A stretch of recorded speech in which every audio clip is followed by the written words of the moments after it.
Well, here in the studio, I'm joined by our international affairs editor, Kethevane Gorjestani. Hi, Kethevane. Hello. 48 hours on, what should we make of this blockade, the US blockade, do you think? Well, if you are a Central Command, the U.S. CENTCOM, things are going pretty well. There was a statement from CENTCOM that came 36 hours into the blockade. And according to that statement, no ship linked to Iranian ports had made it past the blockade. According to CENTCOM, at least 6 of those ships were contacted by the U.S. and then decided to turn around and go back where they came from. The Wall Street Journal reports that that number might be even higher now within those 48 hours to 8 ships. There was that report yesterday about that Chinese tanker, the Rich Starry, that came through the Strait of Hormuz and then eventually turned around and went back where it came from again.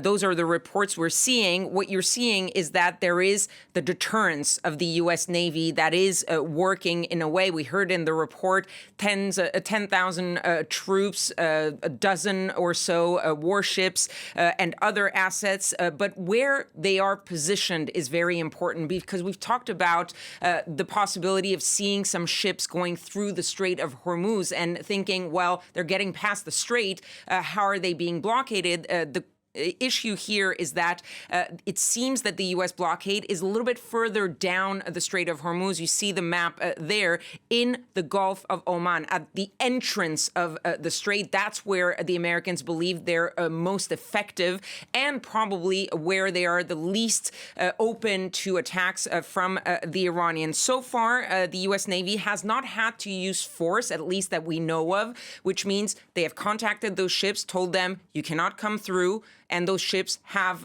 gone ahead and turned around. But what happens if the United States eventually has to use force, has to stop a boat, has to get on the boat and actually make it cooperate? That's a question. Another unknown is whether or not there have been any non-Iran linked ships that have been able to make it through, because the idea of the U.S. blockade is to block ships coming out of Iranian ports, not to block the whole Gulf, especially the Gulf states.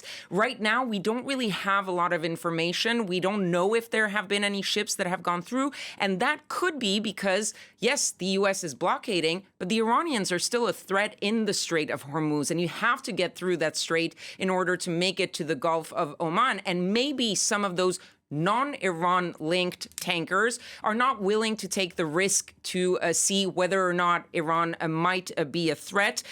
Iran is still technically able to target some of these tankers. The military is now warning that it could disrupt the Persian Gulf, the Strait of Hormuz, the Gulf of Oman, and even Bab el-Mandeb and the Red Sea further out in the west if that blockade continues. And they also said that they would interpret a continued U.S. blockade as, quote, a prelude to violating the ceasefire between Iran and the United States.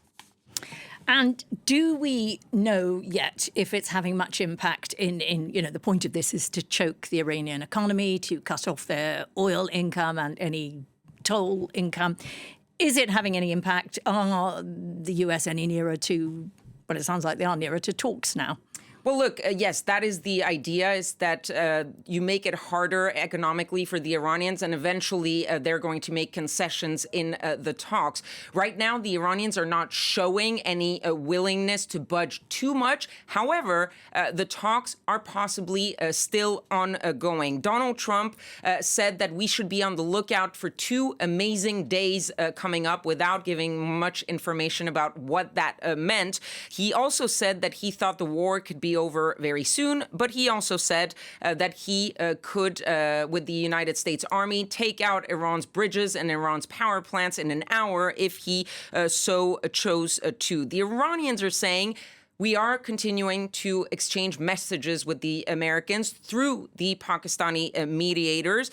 They also insist that they haven't budged on some of their positions, that they have a right to enrich uranium. They're willing to discuss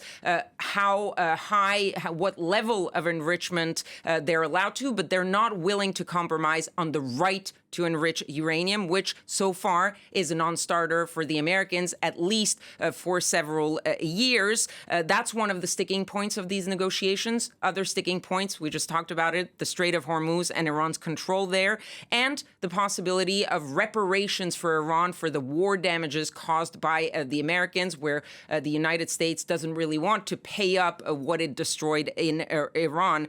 Donald Trump has hinted at the possibility that there could be talks this week. No specific date has yet been set. We have to remember that the ceasefire is going to come up at the next week, in a week's time, on April 22nd. There are now reports of a possible extension of that ceasefire, but the information we're getting from the United States, from U.S. officials, is that right now the U.S. has not fully agreed to an extension, but that also means that they're not denying that there are talks about an extension. And of course, that Pakistan saying we will be carrying a message from Washington to Tehran. We don't know what that says either, do we? Thanks so much, Kethevane Gorjestani there with that look at Hormuz and the state of any possible upcoming talks.